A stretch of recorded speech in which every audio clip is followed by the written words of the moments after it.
hi nang ma hin namasan aling mga hani ting hi hin ko nei nei ti mong nagkalan hinang nge ipame pati pati fulte iti bang yung chun nunga hani ting nang ma ding zolang say mi hi hin ko CSPA dili pwede mga nahinsutina ipame nang mani pati duti ang nalok po nagyabang na puto ang nasuma kasi to pinanin sun golang say nito nang mani nung hatitinghin na inipiyari nga nag-isang sanain apon utuhi na hinhopi tingin kagtime ipamin itisun tuwahi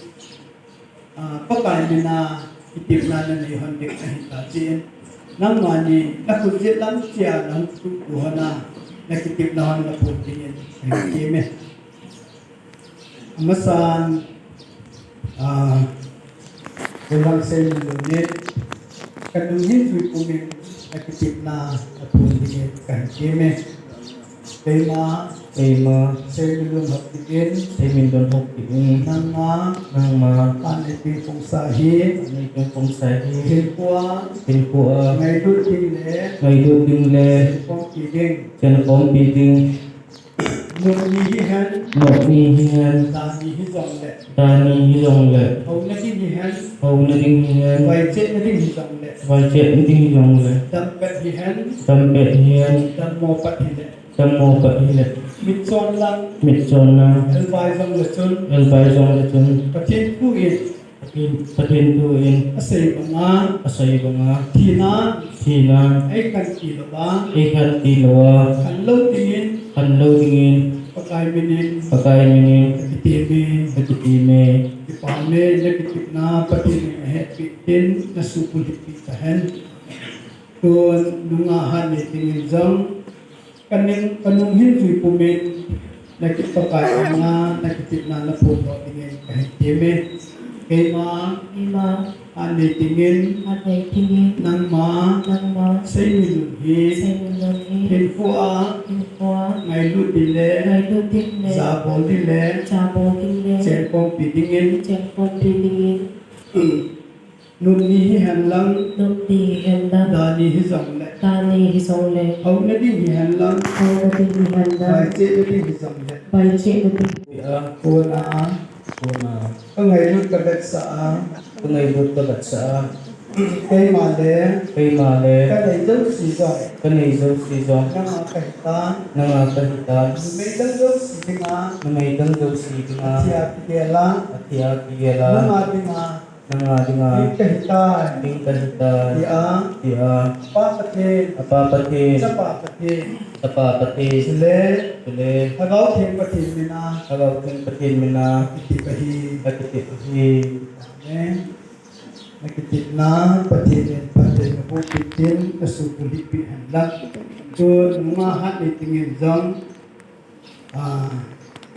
ngayon katsana gen dahil putia nakikip na kanong nahitikipigin kahit time.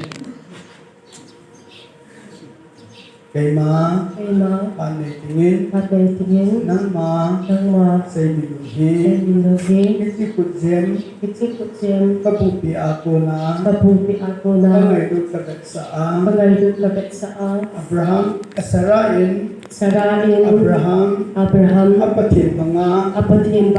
agyal banga kela kay male kanay zo sizong nangakahita iya apapatin sapapatin sule hagaw ting patin nila apondo ahi patinin nakitip na napundo nahet pintin patay napupihan lang itisun pagkaya ang lupa at hinali nga itip na hanta hanin hindi ako sarap siyang kunya nangyay ang laham patay na asan hanali đây này là hung tập cho nên mà dấu sẽ lông ghiu chia bằng hung tàu in thế mà ông gì mà bằng thực kỳ na tàu na cái này cái này in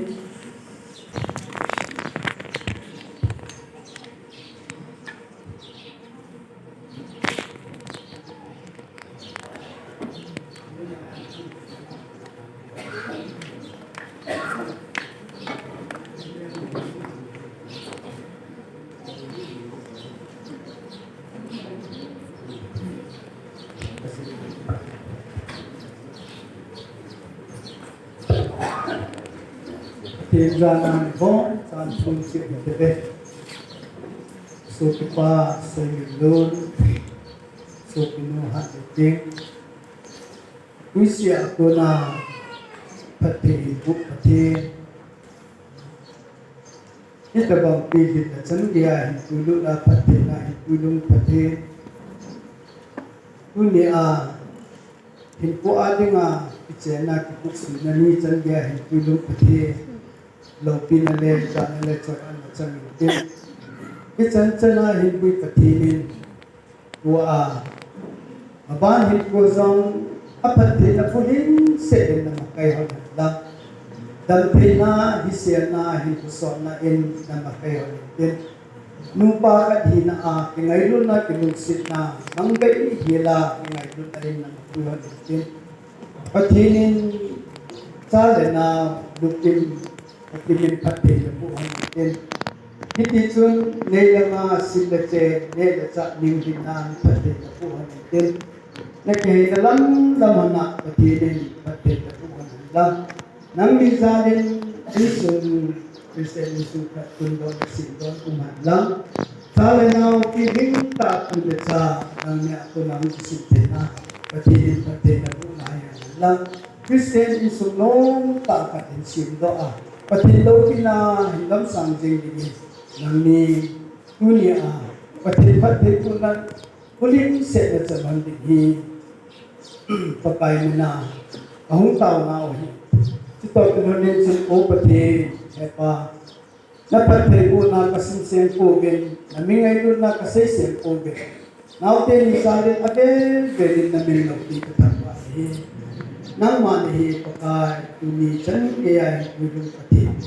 napatay ko na nahin kuya ay mapangin Israel kaya na kung mapangin kunya akitya napa na nung papat insukat siya ngahin o pati Israel te may ulat may mga pagpapati niya na bata na pwede nila po nakamok sa akin. Yung sitain napatay po na nisabagin at sumahin pa sa akin lang. Pagka damtin nila Israel na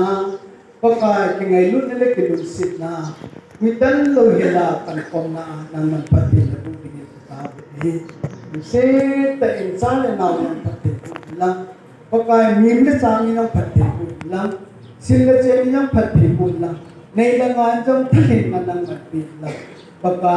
hindi atso, amani jalahi ng madiin sukat, sirdo at kundo ang tinalingin. Pagka kiwazong sili sana kung kipok na ba, pagka kiwan bang kapitay po, hinla bang na hungko na patid ng mapomat na patipod na kahit hindi. Sito kilonin chun na ang sunga kinay na may cham na kahit sino ke kung seta hijing kinay na may cham yun nang tuita na sakti lang nauti niya alinya bangga bulin sila ang salvo nahon ay pwede din kapag Yesu Kristo na kung tao ay kung dito hamin lang hindi lang dia lah kuku kita dengan pakai melkat timet